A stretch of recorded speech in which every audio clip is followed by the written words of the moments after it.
सुखदेव लोहार अपनी दुकान पर बैठा लोहे को हथौड़े से पीट रहा था। आग की लपटों के बीच लोहे की चिंगारियां उड़ रही थीं। उसी समय उसका 20 वर्षीय पुत्र अर्जुन दुकान में आ पहुंचा। अर्जुन स्वभाव से बेहद भोला और सरल था। पापा जी, माँ आपको खाने के लिए बुला रही हैं। आप जाकर खाना खा लीजिए, तब तक मैं दुकान संभालता हूँ। सुखदेव ने हथौड़ा नीचे रखा और अर्जुन की ओर देखा। हाँ ठीक है बेटा, मैं खाने जा रहा हूँ। देख, ये वाला काम है, इसको पीट पीट कर बराबर करना है। तू ये काम पूरा कर, मैं खाना खा कर आता हूँ, है ना बेटा? हाँ। अर्जुन मुस्कुराया। सुखदेव वहां से चला गया। अर्जुन ने अपने पिता की जगह संभाली और हथौड़े से लोहे को पीटना शुरू किया। कुछ देर बाद गांव का एक व्यक्ति हाथ में टेढ़ी घोड़े की नाल लेकर दुकान पर आया। ए अर्जुन, सुन, कल तेरे पिताजी से ये घोड़े की नाल ठीक करवाई थी, लेकिन देख तो ये टेढ़ी हो गई है। क्या तू इसे सीधी कर देगा क्या? देख जरा। हाँ, दिखाइए ना भैया, क्यों नहीं, लाइए। अर्जुन ने नाल को सीधा करने का प्रयास किया। काफी देर की मेहनत और मशक्कत के बाद नाल सही हो गई। उसने नाल उस व्यक्ति को पकड़ा दी। व्यक्ति जाने लगा।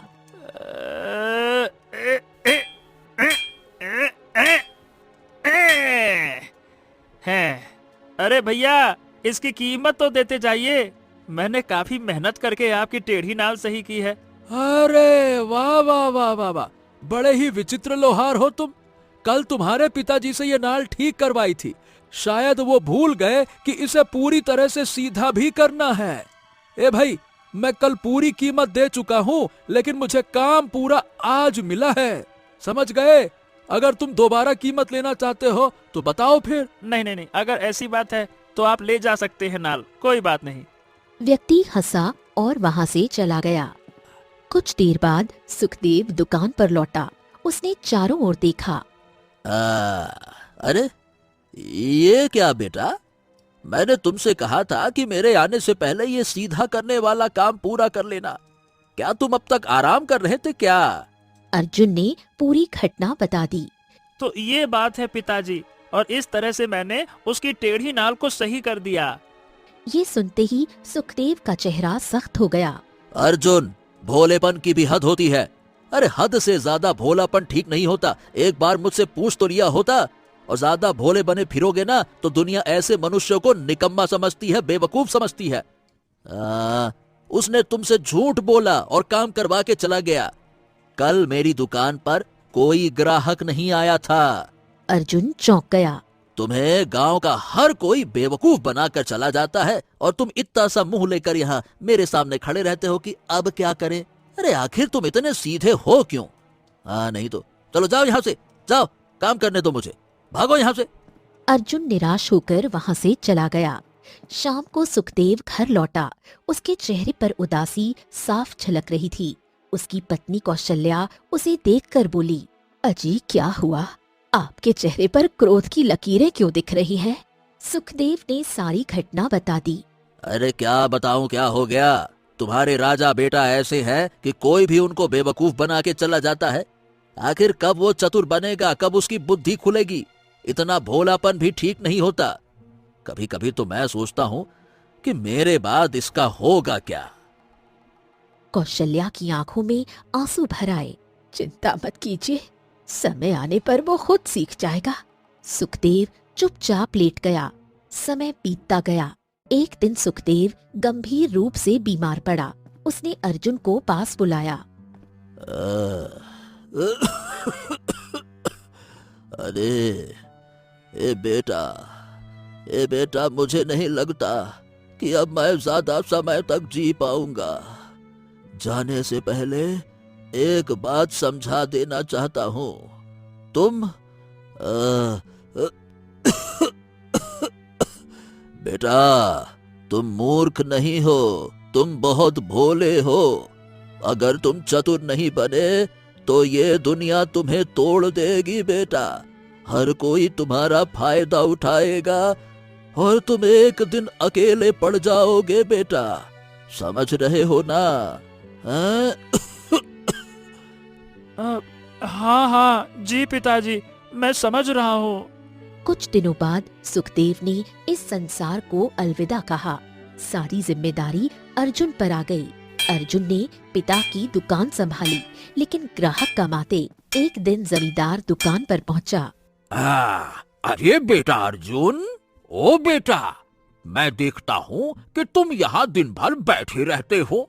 भाई, सुखदेव के जाने के बाद कोई ग्राहक भी नहीं आता है, जो आता भी है तुम्हें मूर्ख बनाकर चला जाता है। ए भाई, इस तरह से तो भूखे मरने की नौबत आ जाएगी। है, कभी सोचा है इस बारे में? मैं भी यही सोच रहा हूँ जमींदार जी, लेकिन मुझे समझ में नहीं आता कि मैं करूँ तो क्या करूँ। अच्छा, देख, मेरे पास तेरे लिए एक उपाय है। उपाय? कौन सा उपाय? मुझे एक नौकर चाहिए मेरी हवेली और बगीचे की देखभाल के लिए। अगर तुम चाहो तो मेरे यहाँ काम कर सकते हो।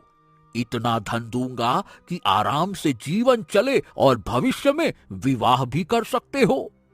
अर्जुन की आंखों में उम्मीद जग गई। हाँ, अगर ऐसी बात है तो ठीक है जमींदार जी, मैं कल से ही दुकान बंद करके आपकी हवेली में काम करने आ जाऊंगा। जमींदार मुस्कुराया और चला गया। कुछ दूर जाकर वो खुद से बोला, हाँ चलो, मुझे नौकर की जरूरत थी, लेकिन मुफ्त का, और ऐसा मूर्ख इंसान कहाँ मिलेगा। मुझे इससे बेहतर नहीं मिलने वाला। चलो, बढ़िया हो गया। शाम को अर्जुन घर पहुंचा। घर में कदम रखते ही उसने जमींदार की हवेली वाली पूरी घटना अपनी माँ कौशल्या को बता दी। तू पागल हो गया है क्या? तू लोहार का बेटा है, लोहार है, और तू लोहार होकर जमींदार की हवेली की साफ सफाई करेगा और उसके बगीचे में मालियों का काम करेगा। अब माँ, सही बताऊं, मैं ऐसा करना तो नहीं चाहता, लेकिन पिताजी के जाने के बाद ग्राहक दुकान पर आना बंद कर चुके हैं। ग्राहक तो बराबर आ रहे हैं, लेकिन तुम ग्राहकों को संभालना नहीं जानते। देख अर्जुन, मैं तुम्हें जमींदार की हवेली में काम नहीं करने दूंगी। लेकिन माँ देखो, मैं तो जमींदार की हवेली में ही काम करूंगा। जमींदार मुझे अच्छी तनख्वाह दे रहा है।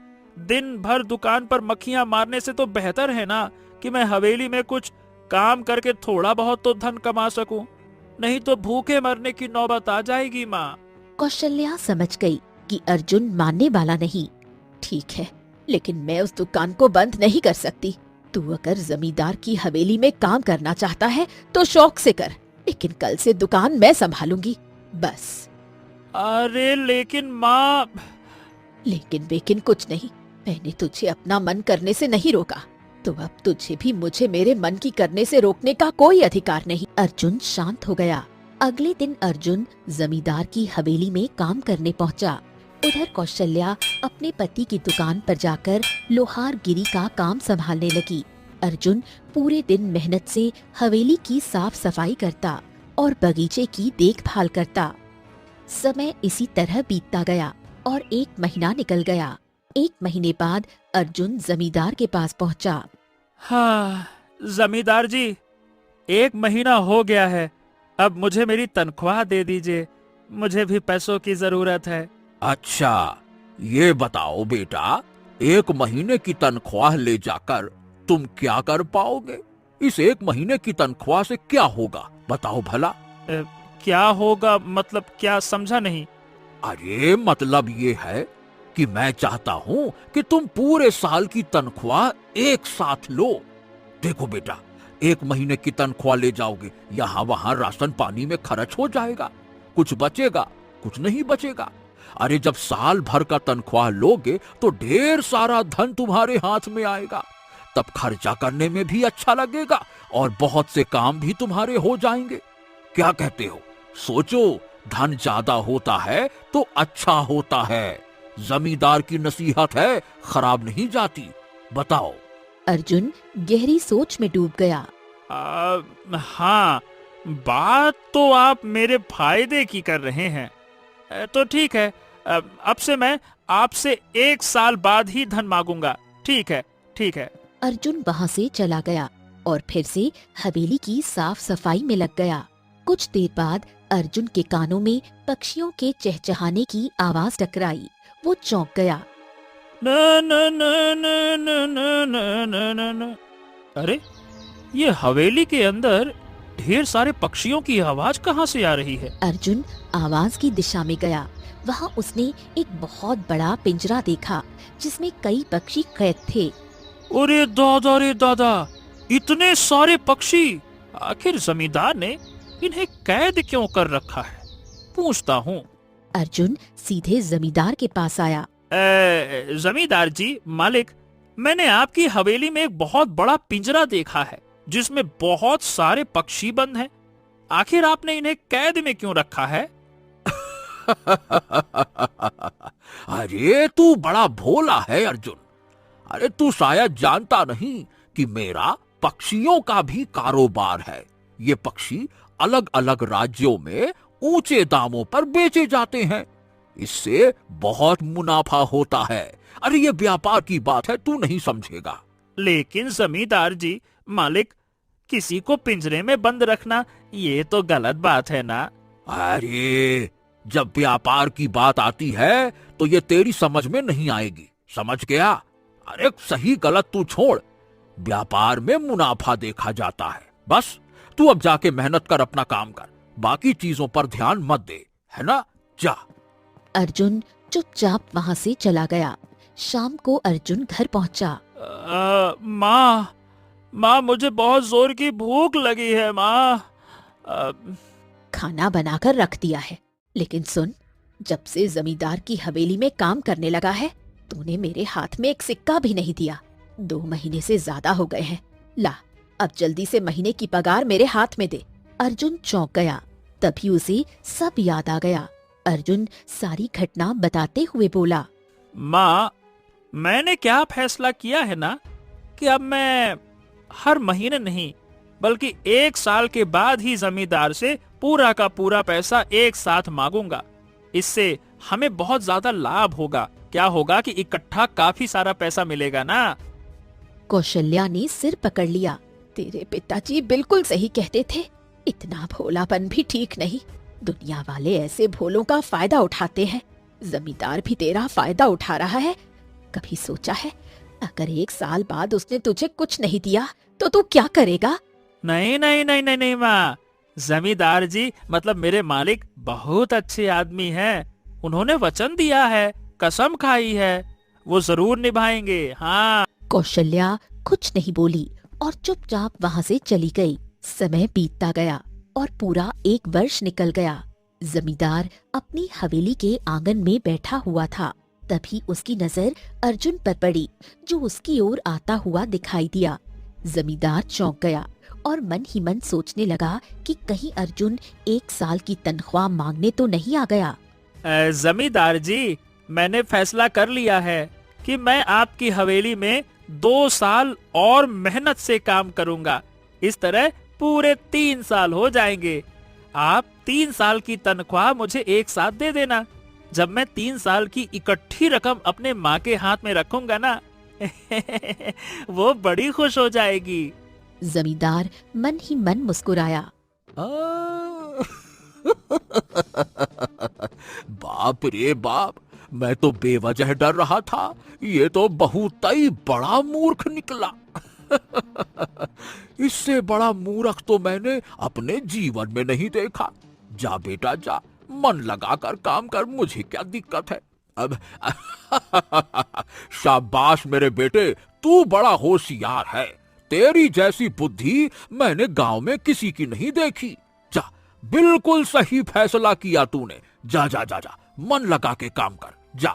अर्जुन चुपचाप वहाँ से चला गया। समय बीतता गया। 2 साल और निकल गए।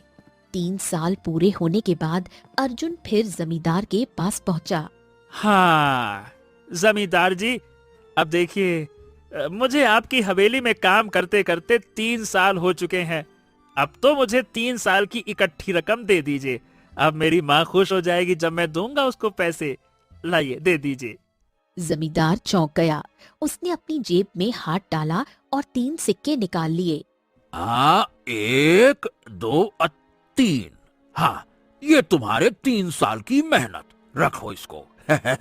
बहुत अच्छे रखो। 1 2 3। ये क्या, केवल 3 सिक्के? अरे अर्जुन, ये 3 सिक्के ही तो तुम्हारी 3 साल की जमा पूंजी है बेटा। हाँ, और ये 3 सिक्के बहुत ज्यादा होते हैं, बहुत ज्यादा। अब फिर तूने मुझे काम करने से पहले क्या तय किया था कि तू कितने में काम करेगा? बता, कितने में तय किया था, बता। अर्जुन गहरी सोच में डूब गया। मतलब हाँ, बात तो तुम सही कह रहे हो मालिक। मैंने पहले से तो कुछ तय ही नहीं किया था। हाँ, ठीक है। अब समझे कि मैंने तुम्हें 3 साल की मेहनत तुम्हारे हाथ में पूरी की पूरी दे दी, है ना? अब जाओ बेटा, अब कल से काम पर मत आना। जैसा कि तुमने कहा था, तुम केवल 3 साल तक ही काम करोगे। जाओ, अपनी माँ को खुश करो और अपनी माँ के साथ खुशी खुशी रहो। अब 3 रुपए से कोई बड़ा व्यापार करो, काम करो। जीवन भर मेरे यहाँ थोड़ी काम करोगे, है ना? जाओ, खूब तरक्की करो, खूब आगे बढ़ो, जाओ। अर्जुन मुस्कुराया और वहाँ से चला गया। अर्जुन सीधे अपनी माँ के पास पहुँचा और 3 सिक्के उनके हाथ में रख दिए। माँ, ये मेरी 3 साल की मेहनत है, ये देखो। 3 सिक्के देखकर कौशल्या का खून खौल उठा। ये तू क्या लेकर आया है? 3 साल की मेहनत है या 3 घंटे की? अर्जुन चौंक गया। ये आप कैसी बात कर रही हो माँ? अर्जुन ने जमींदार के साथ हुई पूरी बातचीत अपनी माँ को बता दी। कौशल्या ने अपने सिर पर हाथ मारा। तेरे पिताजी बिल्कुल सही कहते थे, इतना भोलापन ठीक नहीं। दुनिया वाले ऐसे लोगों का फायदा उठाते हैं। जमींदार ने भी तेरा फायदा उठाया। अब तक मैं समझती थी कि तू भोला है, सीधा है, लेकिन तू ना भोला है ना सीधा। तू मूर्ख है, बेकार है। जिस दिन मैंने तुझे अपनी कोख से जन्म दिया था, उस दिन पर मुझे अफसोस हो रहा है। अपने 3 सिक्के उठा और यहाँ से दफा हो जा, और दोबारा इस घर में तभी कदम रखना जब अपने दिमाग में थोड़ी अक्ल पैदा कर लेना। अर्जुन की आंखों में आंसू भर आए। उसने चुपचाप 3 सिक्के उठाए और घर से बाहर निकल गया। अर्जुन जंगल में जाकर बैठ गया और फूट फूट कर रोने लगा।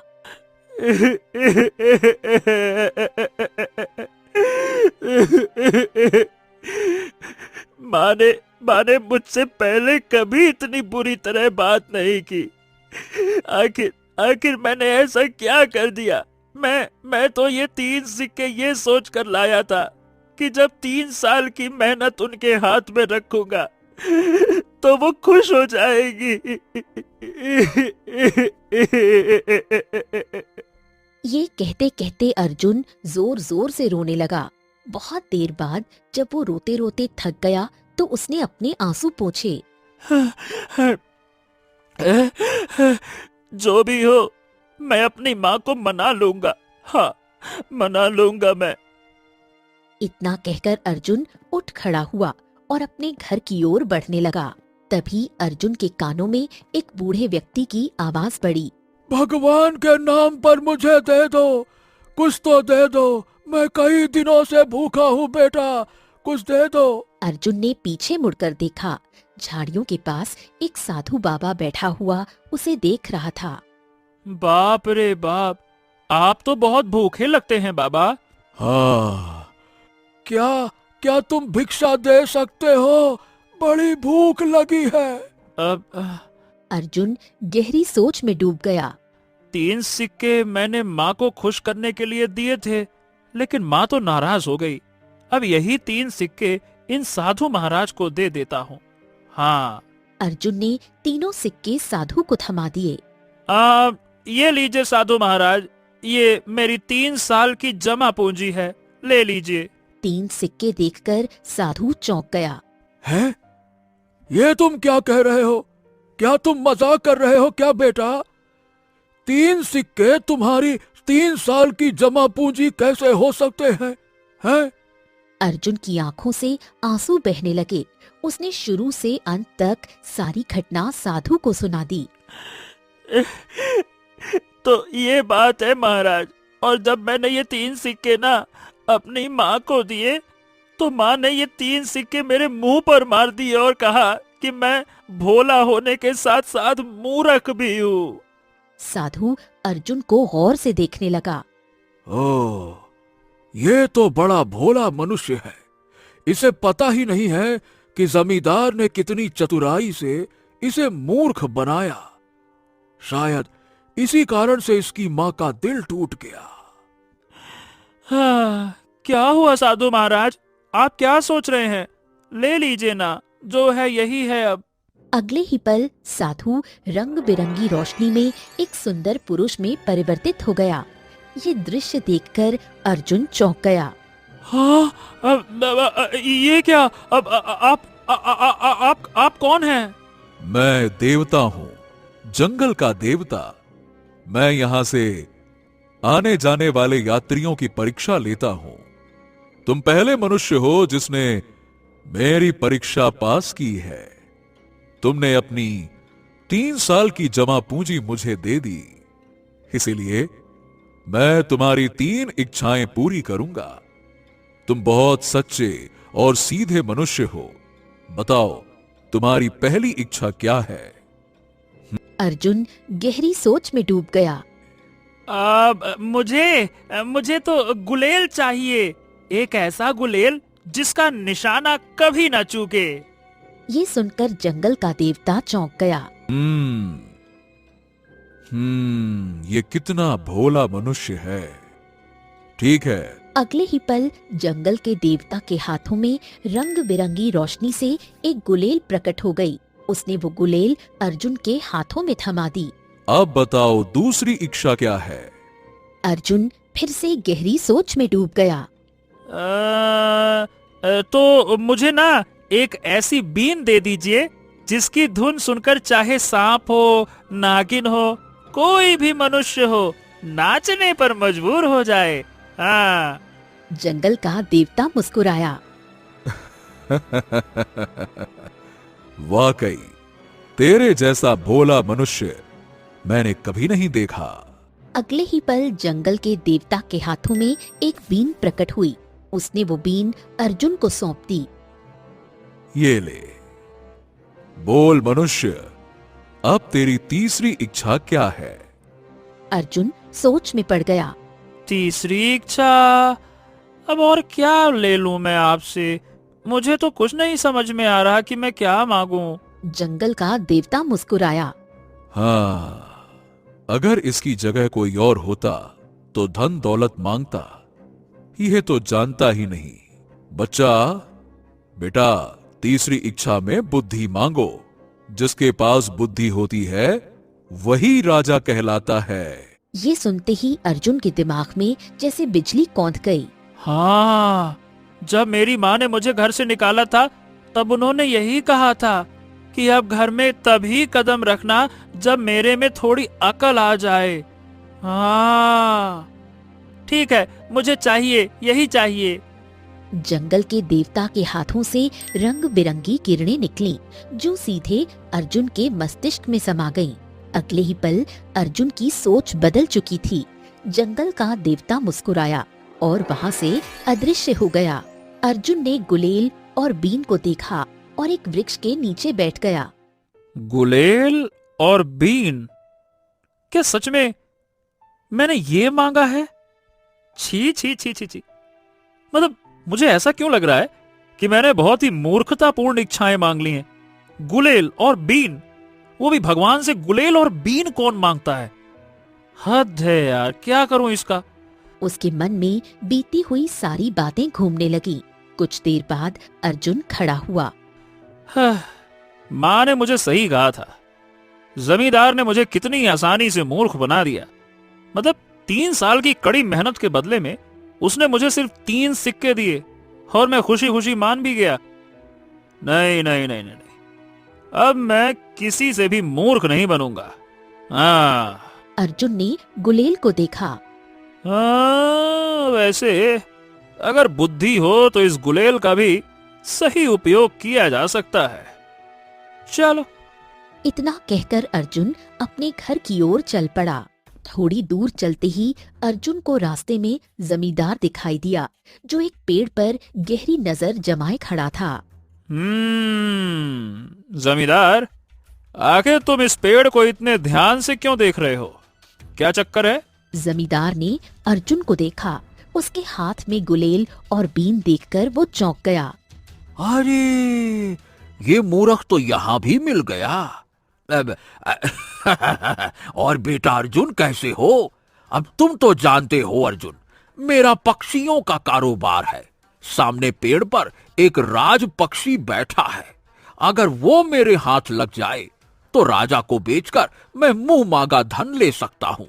अच्छा ये बताओ बेटा, क्या तुम अपनी गुलेल से उसे गिरा सकते हो क्या? है? हाँ हाँ, क्यों नहीं। रुको।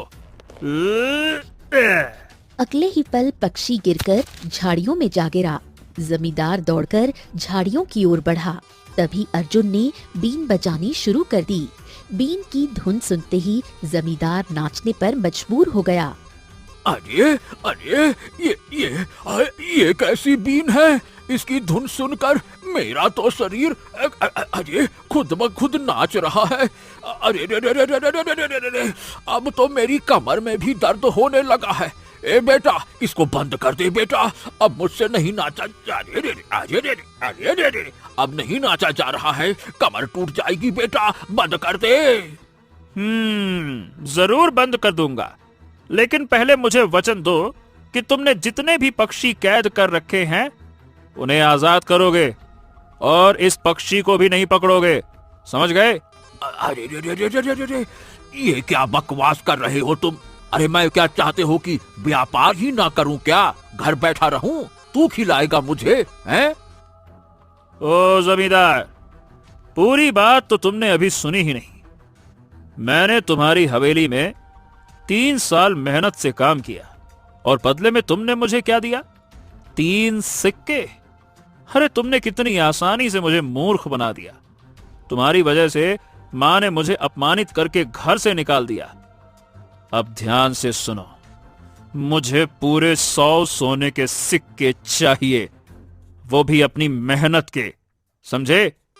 जमींदार नाचता हुआ कांपने लगा। अरे अरे अरे अरे अरे अरे अरे अरे अरे अरे अरे अरे अरे, पहले ए बेटा पहले ये बीन बजाना बंद करो, अब मुझसे और बर्दाश्त नहीं होता। अरे रे रे अरे रे रे अरे रे रे, कितना नाचूं? आई आई आई आई आई। पहले 100 सोने के सिक्के, जल्दी करो। जमींदार ने तुरंत अपनी थैली निकाली और अर्जुन को 100 सोने के सिक्के पकड़ा दिए। अर्जुन ने बीन बजाना बंद कर दिया। जमींदार हांफता हुआ जमीन पर बैठ गया। अर्जुन ने उस पक्षी को उठाया। अरे अरे रे रे रे रे रे, ऐसा लग रहा है कि मेरे तो प्राण पखेरु निकल जाएंगे रे। माफ करना चिड़िया रानी, मेरी वजह से तुम्हें तकलीफ उठानी पड़ी। अर्जुन ने पक्षी को आजाद कर दिया। और सुनो, याद रखना, अब मैं हवेली में जांच करने आऊंगा। अगर एक भी पक्षी तुम्हारी कैद में मिला तो पक्षी बाहर होगा, तुम उस पिंजरे में कैद होगे, समझ गए? अर्जुन 100 सोने के सिक्के लेकर वहां से चला गया। जमींदार स्तब्ध खड़ा रह गया। अरे रे रे रे रे रे रे रे, मेरी कमर रे कमर। आखिर ये ससुरा अर्जुन के पास ये कौन सी चमत्कारी वस्तु आ गई है? कहां से आई? और ये अब बिल्कुल बुद्धिमान मनुष्य की तरह बातें करने लगा है। लेकिन चाहे कितना भी चतुर बन जाए, मैं तो अपने अपमान का बदला जरूर लूंगा। हाँ। इतना कहकर जमींदार राजमहल की ओर चल पड़ा। अर्जुन घर पहुंचा और 100 सोने के सिक्के अपनी माँ के हाथों में रख दिए। सिक्के देखकर कौशल्या चौंक गई। बेटा, ये इतने सारे सोने के सिक्के कहाँ से आए? कहीं तूने चोरी तो नहीं की? ये देखो। और माँ, अब मैं आपका भोला अर्जुन नहीं रहा, जिसे आप भोला के साथ साथ मूर्ख कहती थीं। अर्जुन ने पूरी घटना अपनी माँ को बता दी। कौशल्या का चेहरा खिल उठा। अच्छा हुआ, अब तेरे अंदर बुद्धि आ गई है। तूने अपनी बुद्धि से इस गुलेल और इन सोने के सिक्कों का सही इस्तेमाल किया। जमींदार राजमहल पहुंचा। उस समय राजा विक्रम अपनी पुत्री राजकुमारी सौम्या के साथ सिंहासन पर बैठे थे और उनके बगल में मंत्री उपस्थित थे। महाराज, महाराज, मेरे गांव का एक युवक अर्जुन, जो एक लोहार का पुत्र है, उसने मुझसे 100 सोने के सिक्के छीन लिए और मुझे अपने सोने के सिक्के वापस चाहिए महाराज। ये सुनकर राजा विक्रम चौंक गए। ये क्या बातें कर रहे हो? हमारे राज्य में ये किसकी इतनी हिम्मत कि वो दिन दहाड़े लूट करने लगे? ठीक है, इस युवक को सजा मिलेगी। राजा विक्रम ने एक सैनिक की ओर देखा। सैनिकों, जाओ, जाकर अर्जुन को यहाँ बंदी बनाकर लेकर आओ। सैनिक आदेश लेकर तुरंत वहाँ से निकल गया। कुछ देर बाद अर्जुन हाथ में अपनी गुलेल लिए दरबार में लाया गया। जमींदार ने तुम्हारे ऊपर आरोप लगाया है कि तुमने इसके 100 सोने के सिक्के छीन लिए। क्या ये सच है? ये बिल्कुल झूठ है महाराज। मैंने 3 साल इसकी हवेली में गुलामों की तरह काम किया। मैंने केवल अपनी मजदूरी ली है महाराज, छीना नहीं है, अपना हक लिया है। जमींदार ये सुनकर चौंक गया। ये झूठ बोलता है महाराज, साफ झूठ बोल रहा है। इसने झपटा है, छीना है, लूटा है मुझे। तभी दरबार में भारी कदमों की आवाज गूंजी। पड़ोसी राज्य का राजा भैरव तलवार लिए 2 सैनिकों के साथ भीतर आया। राजा भैरव को देखकर राजा विक्रम के चेहरे पर क्रोध उभर आया। तुम्हारी इतनी हिम्मत कि हमारे महल तक चले आए? हमने तुमसे कितनी बार कहा कि हम अपनी पुत्री का विवाह तुमसे नहीं करेंगे। तुम मेरी उम्र के हो, बूढ़े हो चुके हो, और हमारी पुत्री जवान है, फिर तुम उससे विवाह करने का सोच भी कैसे सकते हो? राजा भैरव क्रोध से भर गया। तो ठीक है, मैं तुम्हें युद्ध के लिए ललकारता हूँ। तुम्हारे राज्य का नियम है, अगर कोई राजा युद्ध के लिए ललकारे तो युद्ध करना ही पड़ता है। अगर मैं हार गया तो चुपचाप लौट जाऊंगा, लेकिन अगर तुम हार गए तो तुम्हें अपनी पुत्री का विवाह मुझसे करना होगा। बोलो, तैयार हो? राजा विक्रम ये सुनकर गहरी चिंता में पड़ गए। महाराज, मेरी बात मानिए, आप उससे युद्ध नहीं कर सकते हैं। वो बहुत शक्तिशाली है। आप युद्ध करेंगे तो निश्चित ही मारे जाएंगे। अरे, तो क्या हमारे राज्य में कोई और वीर नहीं है जो हमारी ओर से युद्ध लड़े? राजा विक्रम ने दरबार में खड़े सभी शूरवीरों की ओर देखा। क्या तुम में से कोई है जो मेरी ओर से राजा भैरव से युद्ध लड़ सके? है किसी में इतना दम खम? सभी शूरवीरों ने सिर झुका लिया। तभी अर्जुन ने हाथ उठाया। महाराज, मैं युद्ध लड़ने के लिए तैयार हूं, लेकिन मेरी एक शर्त है। क्या शर्त है तुम्हारी? अगर मैंने राजा भैरव को हरा दिया तो आपको राजकुमारी सौम्या का विवाह हमसे करना होगा। राजकुमारी सौम्या की नजर अर्जुन पर ठहर गई। पिताजी, अगर ये वास्तव में राजा भैरव को हरा देता है तो मैं इस विवाह के लिए तैयार हूँ। हाँ, ठीक है, हमें ये शर्त मंजूर है।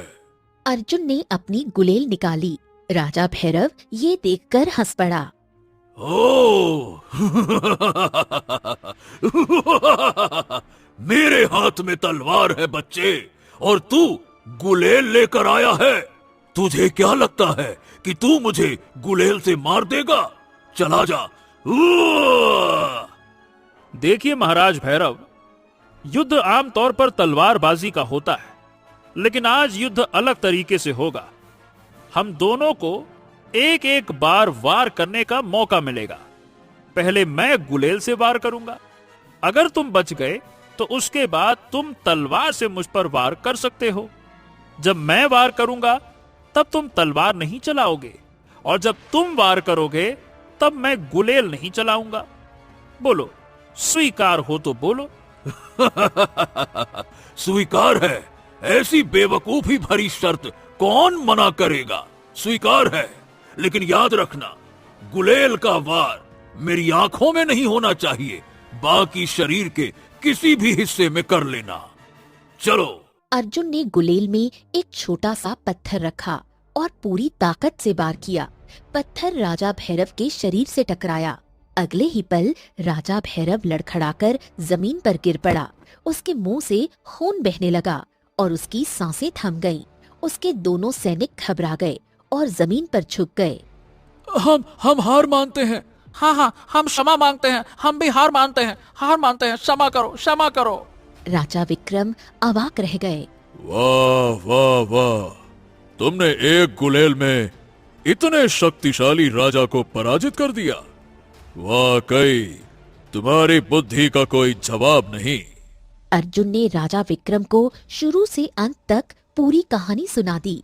अपने भोलेपन, जमींदार की चाल, माँ का घर से निकालना और जंगल के देवता का वरदान। राजा विक्रम प्रभावित हो गया। जमींदार, अर्जुन सत्य कह रहा है। जमींदार ने नजरें झुका ली। मुझे क्षमा कर दीजिए महाराज, गलती हो गई मुझसे, गलती हो गई। दफा हो जाओ यहाँ से धोखेबाज कहीं के, निकलो और दोबारा मेरे महल के आसपास भी दिखाई मत देना।